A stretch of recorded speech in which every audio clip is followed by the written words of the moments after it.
Welcome to Sightings. I'm Tim White. A lot of interesting videotapes are delivered here to the Sightings offices. Most record brief, distant encounters with unidentified objects. But a few, like the tape that you're about to see, are in a class by themselves. They're clear, close-up, and unexplained. And when we examined the area where the tape was shot, Sightings discovered a top-secret world in a very unlikely place.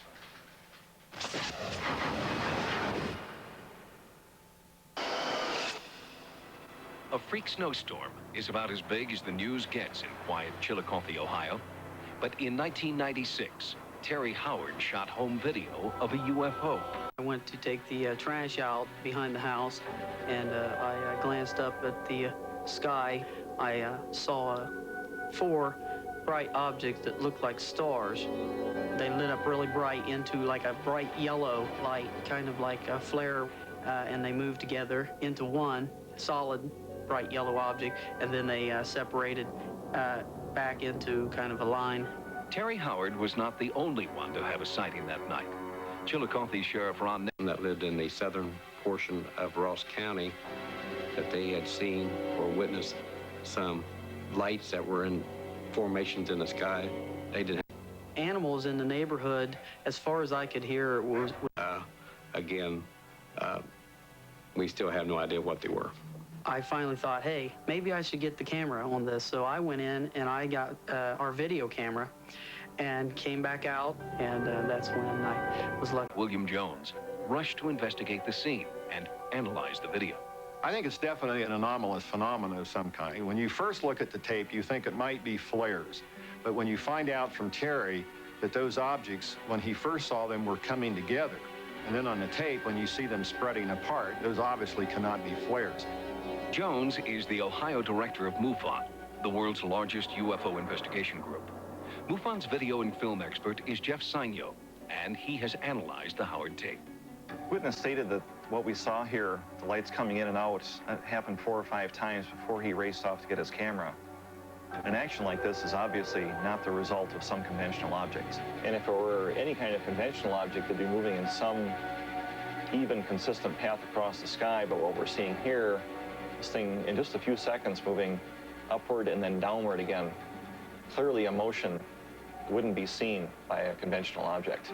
The conclusion I'd make here is that you have a short but intriguing video of an object that appears to be rotating and moving around in the sky for a brief 15 seconds or so before disappearing.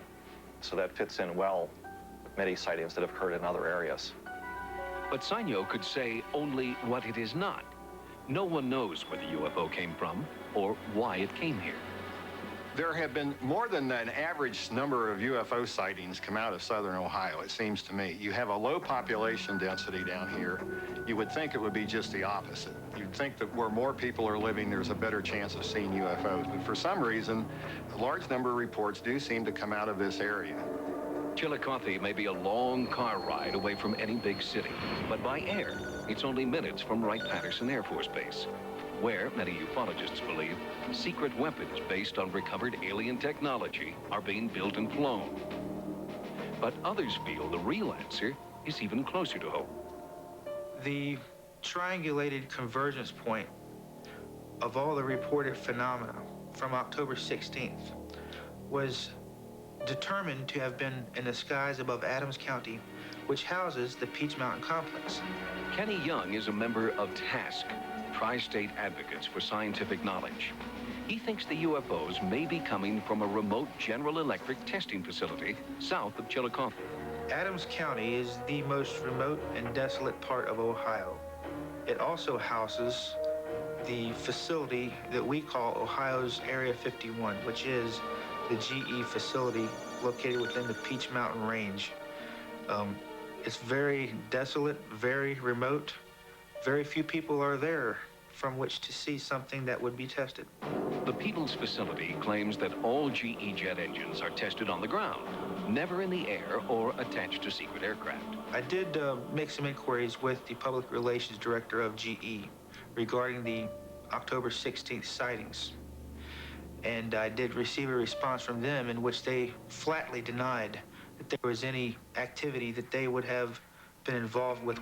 The terse response from GE's media relations manager states, quote, "The alleged aerial phenomenon of October 16th did not result from activity remotely connected to the GE Peebles facility.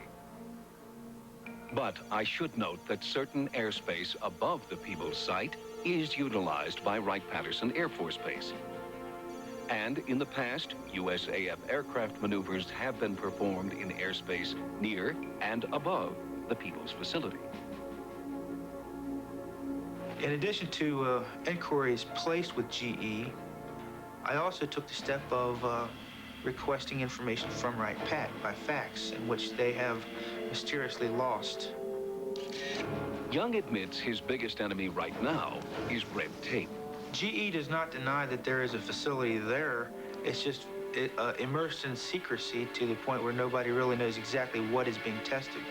Is this a secret military project, a re-engineered flying saucer?